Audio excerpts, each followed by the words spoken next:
Pada kesempatan kali ini saya ingin wawancara salah satu narasumber yaitu Bang Erta, koordinator dari LBH Universalia. Selamat sore Pak. Selamat sore Mas Maruf.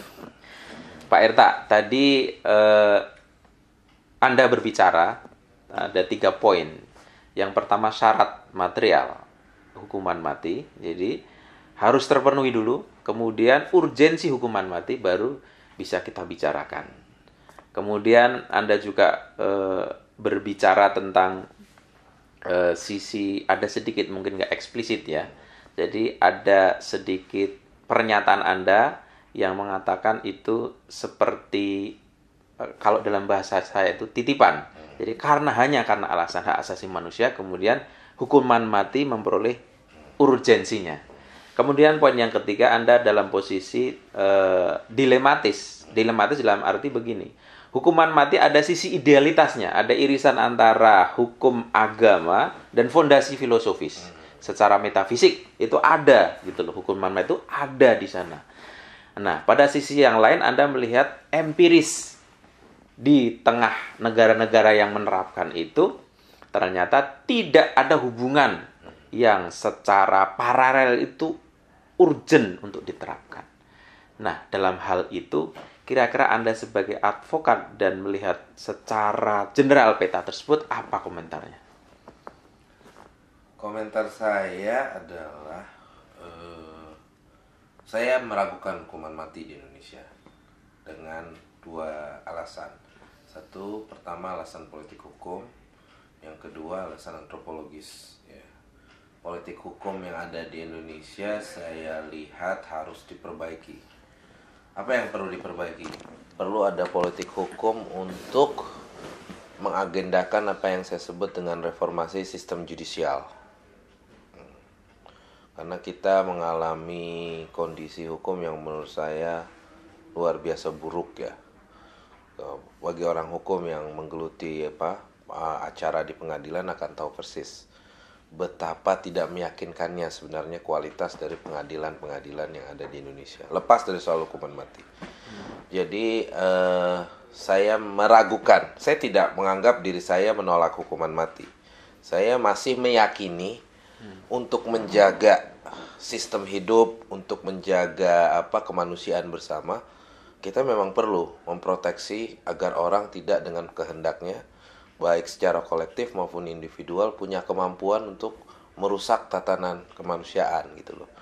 Kasus genosida, menurut saya suka atau tidak suka seperti yang terjadi di Hutu dan Rwanda itu pada banyak hal harus kita selesaikan dengan hukuman mati. Misalnya ethnic cleansing yang terjadi di Zagreb dan Sarajevo pada banyak hal harus diselesaikan dengan hukuman mati, tentu dengan mekanisme pengadilannya. Karena itu memberi inspirasi kepada orang bahwa ethnic cleansing adalah oke. Ya, genosida adalah oke gitu loh. Saya menerima itu, tapi perlu syarat-syarat materialnya. Sehingga kemudian kita menganggap hukuman mati bisa kita gunakan dan kita anggap itu bisa berlaku dalam sistem politik hukum yang normal. Tapi buat Indonesia, saya bicara konteks Indonesia, menurut saya kita harus mempersiapkan syarat-syarat materialnya dulu. Dimulai dari politik hukum, ada agenda melakukan reformasi sistem judisial. Dalam kasus yang pernah kami tangani terkait dengan Martinus, Ondo yang kita baca salah tangkap, bahkan kasus Tajul Muluk, kita tahu persis betapa buruk kualitas pengadilan. Jadi saya meragukan. Artinya ada hukuman mati dalam benak Anda itu harus diberlakukan.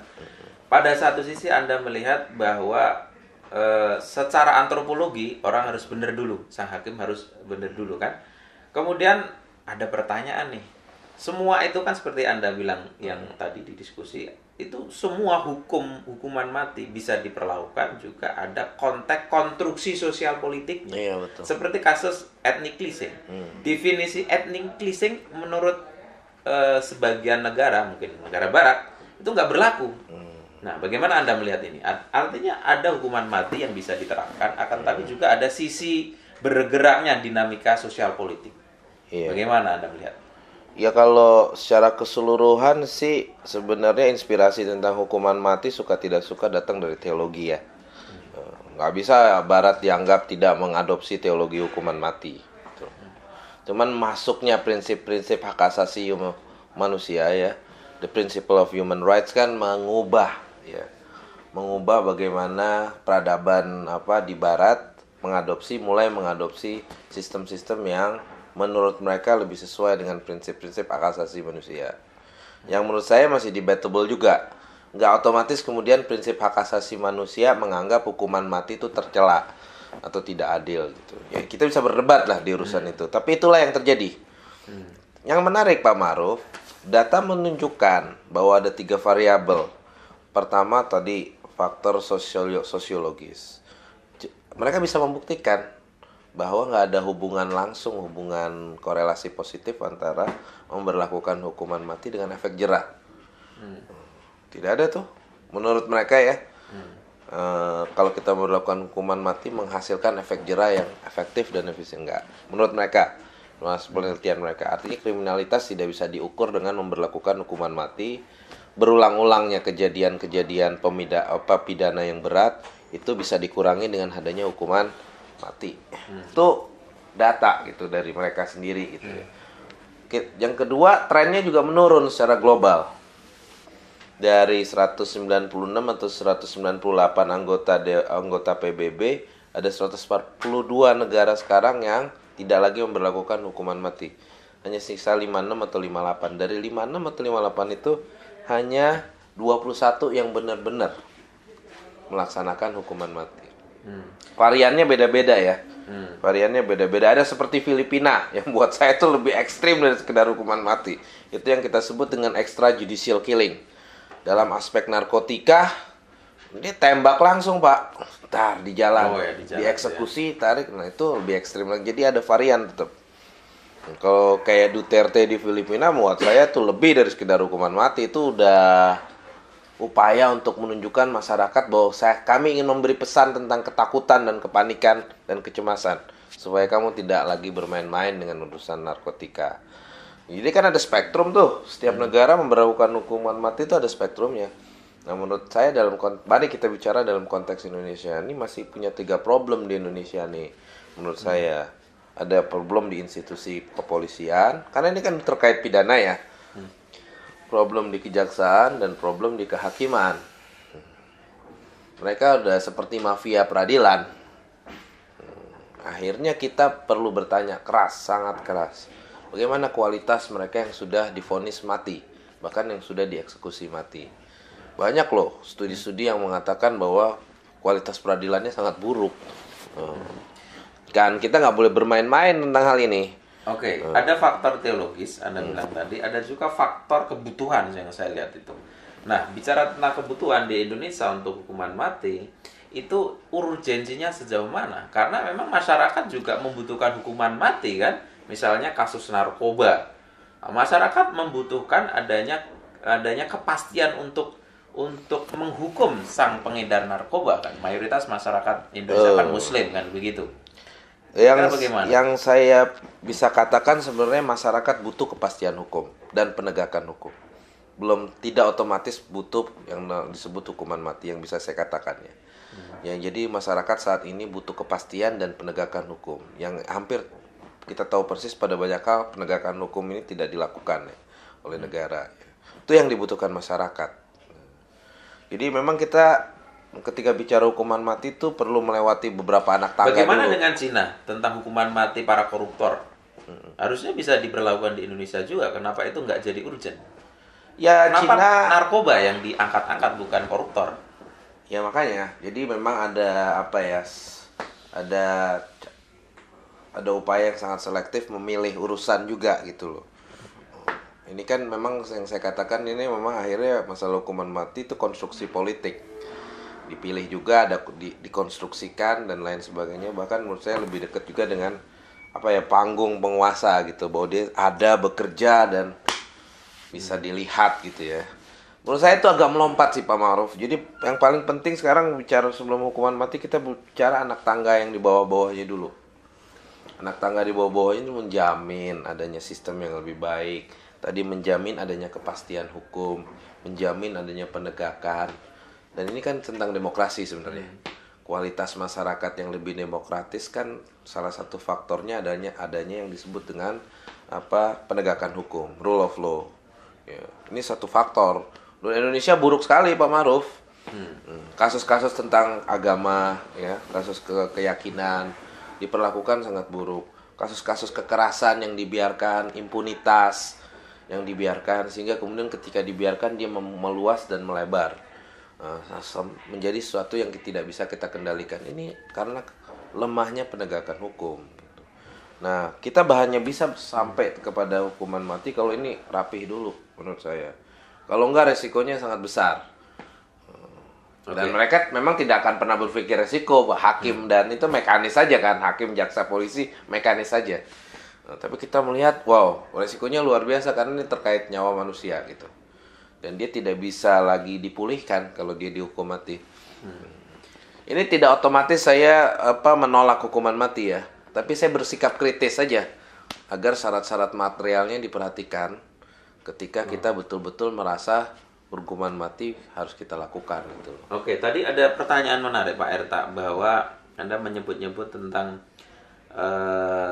bahwa itu penting gitu loh dari aspek antropologi dan sosiologi. Ada juga yang ada penekanan pertanyaan begini, kapan gitu. Artinya kapan itu kan nggak ada deadline-nya. Artinya bisa jadi hukuman mati tidak ada di Indonesia kalau mengacu pada kebaikan syarat material antropologi dan sosiologi tadi. Ya itu yang saya inginkan. Jadi kalau kita benerin hukum, sebenarnya kita mengurangi resiko orang dihukum mati juga.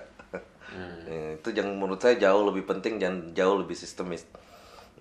Cara kita mengurangi orang yang potensial dihukum mati bukan kemudian memastikan sebanyak-banyaknya orang kita hukum mati di saat situasi peradilan seperti saat ini. Tapi kita harus mulai dengan cara yang lebih radikal, akarnya masalahnya dari bawah. Dan itu memang nggak bisa instan. Kalau itu udah benar, saya bisa pastikan hukuman mati pasti sangat jauh berkurang. Oke. Nah, itu loh. Karena yang kita bangun sistem, yang kita bangun juga social engineering ya, merekayasa secara sosial agar masyarakat tuh comply dengan hukum, patuh dengan hukum, ada penegakan hukum, ada polisi yang bekerja dengan bermartabat, bangga dengan profesinya bukan karena uang, bukan gitu-gitulah. Sehingga benar-benar masyarakat kita menjadi masyarakat yang lebih lebih humanis.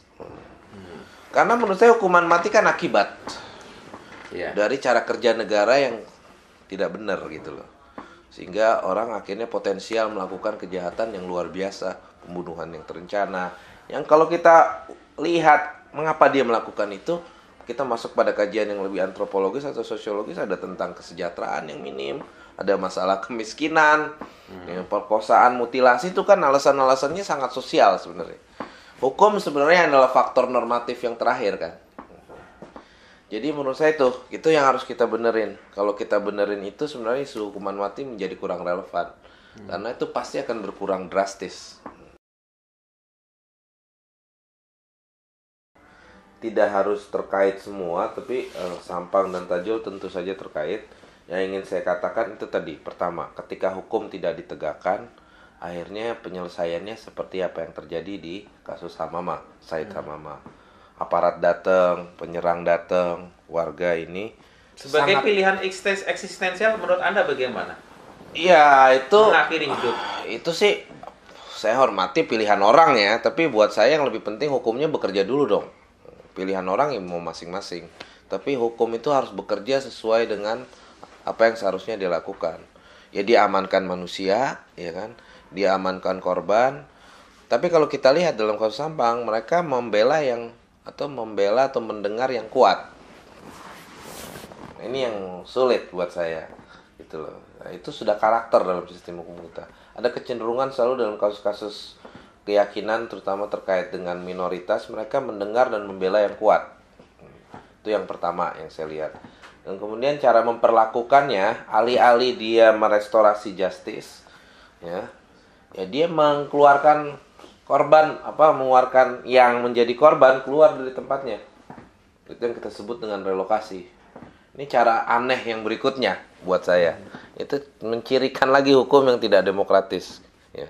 Mestinya apa yang dia lakukan? Dia restorasi justice.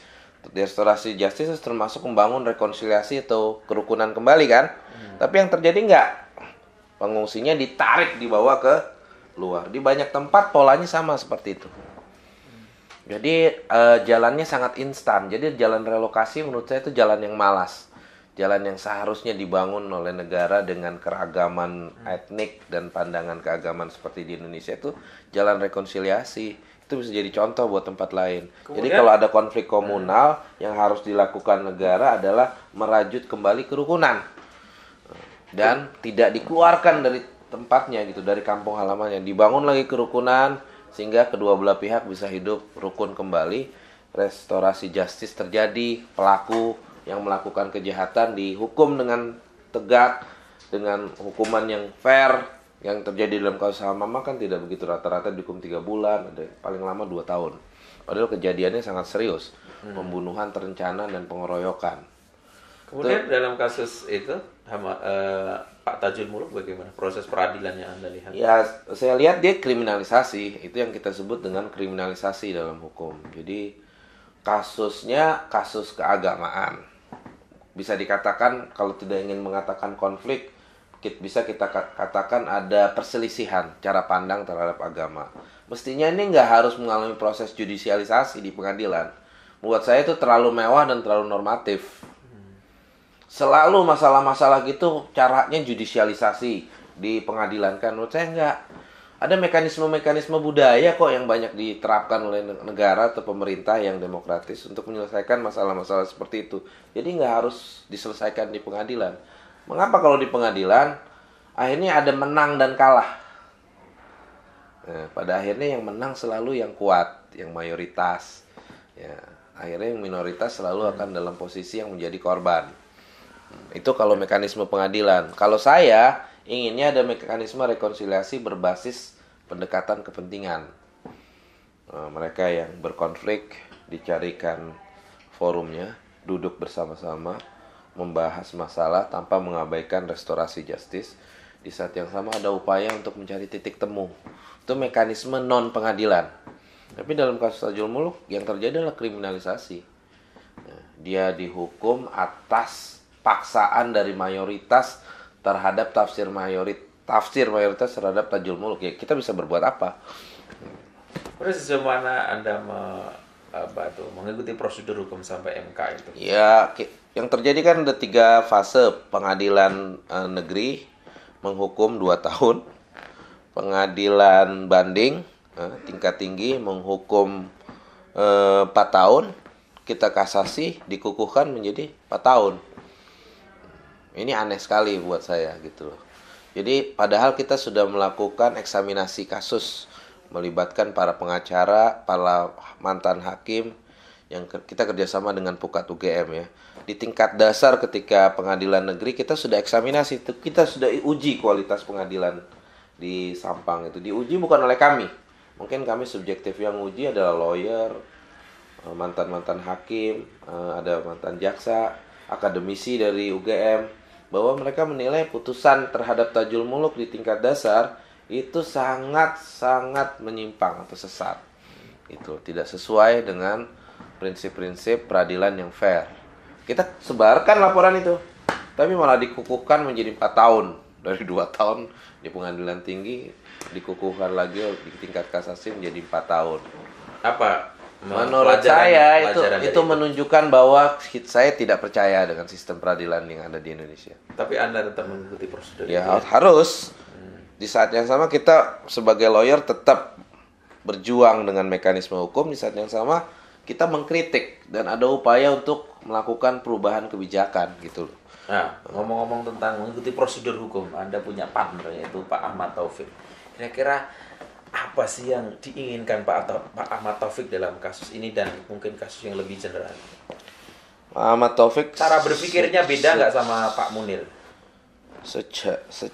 Mungkin saya tidak bisa membandingkan dan mungkin tidak etis ya. Tapi secara umum dia bukan hanya tentang Sampang.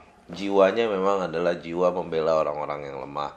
Ya, dan dia bukan hanya sekedar wartawan, bahkan mungkin lebih dari sekedar wartawan. Dia sebenarnya pada dasarnya adalah aktivis kemanusiaan.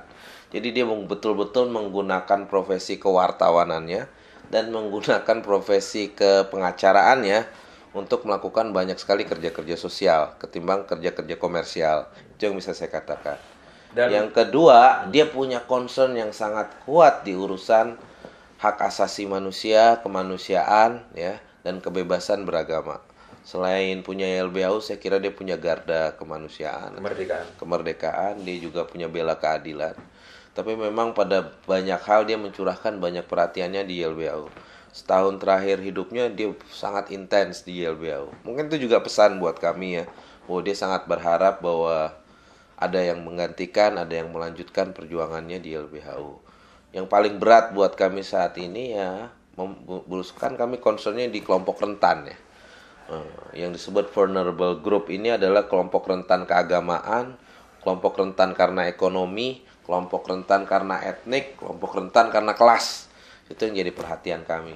Nah, untuk sementara fokus kami memang kelompok rentan keagamaan, terutama spesifik komunitas Muslim Syiah yang ada di Indonesia.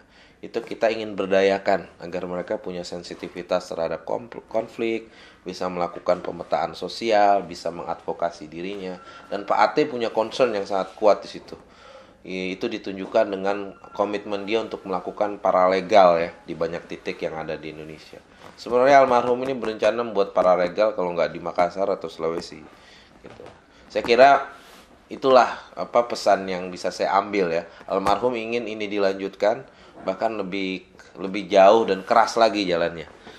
Meskipun kami sangat kehilangan belum tahu persis bagaimana bisa menjalankan YLBHU tanpa beliau. Karena beliau sehari-hari itu memang selalu hadir gitu ya, dengan banyak cara, mungkin cara-cara sederhana tapi dia hadir dan membuat YLBHU lebih dari sekedar organisasi, tapi ada nilai-nilai kekeluargaan. Dia membuat siapapun menjadi penting. Gitu. Tapi tanpa menggurui, tanpa mencoba untuk mendikte. Orangnya juga sangat sederhana gitu, sehingga dia membuat kita sangat kehilangan. Justru ketika dia pergi tuh kita merasa dirinya tuh baru kita melihat kembali betapa penting dan strategis peran yang sudah dia berikan selama ini. Pak Enta, ada satu pertanyaan begini. Kita bicara figur, Anda bicara figur ya. Ada sosok Munir, ada sosok Ate. Kalau kita lihat sosok Munir itu kan artikulatif ya. Kemudian kalau kita lihat sosok Ate itu tidak terlalu artikulatif dalam menyampaikan gagasannya. Tapi begitu beliau wafat itu seolah-olah dia pada saat hidup itu bukan membuat teks. Kalau sedang membuat teks kan dia sedang berpidato dan teks ada. Tapi pada saat meninggal dia itu seperti tanda itu sendiri. Makanya kan banyak sekali komentar-komentar yang lebih banyak pada saat setelah wafat dibandingkan pada saat hidup. Pada saat hidup semua orang mungkin tidak berkomentar tentang kebesaran beliau. Apa artinya ini? Ya, Ate adalah Ate, Munir adalah Munir ya. Dia hidup di zaman yang berbeda. Ate juga ada seorang jurnalis. Mungkin Ate tidak terlalu seperti Munir dari artikulasi, tapi dia mengartikulasikannya juga dalam tulisan dia, dalam tindakan-tindakan dia.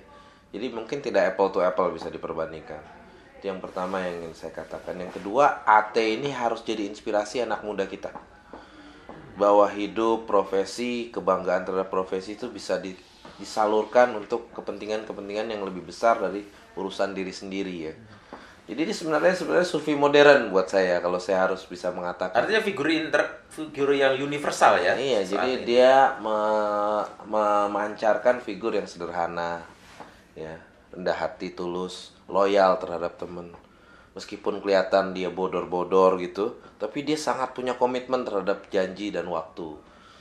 Dan dia sangat serius juga sebagai jurnalis, sebagai reporter gitu. Dia masih mencatat semua-muanya dan lain sebagainya. Etos-etos seperti itu saya kira langka sekarang ini ya. Di saat masyarakat makin instan. Tapi yang lebih penting adalah sekarang ini bagaimana mentransformasi jiwanya Ate yang menurut saya masih ada ya, untuk menjadi inspirasi bagi anak-anak muda kita. Karena anak-anak muda kita kadang-kadang kehilangan figur sehingga dia mencari yang aneh-aneh. Padahal kita punya yang ada di dekat kita yang seperti Munir gitu. Katakanlah dia sama seperti Munir gitu. Jadi orang yang bangga dengan profesinya dan merasa bisa melakukan apa yang dia bisa ya, dan dia terus melakukannya tanpa mikir terlalu jauh kalkulasinya ke depan. Itulah Ate. Ya saya mau jadi ini ya saya ambil. Dan saya nggak mikir kalkulasinya. Yang penting buat saya ini bagus saja gitu. Itu Ate, dan dia banyak menjadi pelopor untuk urusan banyak hal. Terakhir nih Pak Enta. Anda pernah bilang tentang Indopolisi ya, bahwa tulisan Ate itu pamflet ya. Artinya apakah pilihan itu sadar dari Pak Ate atau dia sedang menyampaikan suatu pesan? Kira-kira apa? Iya, menurut saya dia tahu persis dan memang dia sengaja melakukan itu, memaksudkan itu, karena kita lihat bagaimana kalau dia nulis di Tempo dan dia nulis di Indonesia Policy jauh banget bedanya, gitu ya. Tulisan terakhir Ate tentang 100 kilo menuju Karbala, saya kira menunjukkan kualitas dia sebagai jurnalis yang sangat sungguh-sungguh ya. Tapi kalau di Indonesia Policy mungkin dia berbeda karena dia ingin menyuarakan hal-hal yang tidak bisa dia suarakan di Tempo. Karena itu dia harus menulis dengan gaya yang lain, gaya yang lebih lugas, gaya yang lebih tegas, gaya yang sedikit advokatif. Ya pada akhirnya gaya yang tidak terlalu memperhatikan kehati-hatian tentang narasumber, memihak dengan jelas. Itu yang saya sebut pamflet. Apa pesannya, Bos? Pesannya adalah Ate ingin mengatakan pada kita semua bahwa saya sudah capek nih melihat keadaan yang pengap, penuh ketidakadilan dan penuh penindasan. Misalnya isu penggusuran dan lain sebagainya. Dia ingin mengatakan bahwa saya ingin membela hal itu, tapi saya tidak mungkin membela itu karena tempat saya bekerja mungkin tidak akan memberi peran atau porsi yang besar. Akhirnya dia bikin Indopolusi dan dia menulis dengan gaya dia. Jadi saya kira dia sadar persis dan dia mengambil resiko loh. Mungkin dianggap penulis yang tidak akurat, tidak mendalam, memihak. Buat saya itulah justru pengorbanan Ate gitu. Dia tidak terlalu peduli tentang dirinya, tidak tentang reputasinya. Standar kejurnalistikannya gitu ya. Persis. Oke, Pak Erta, makasih. Sama-sama.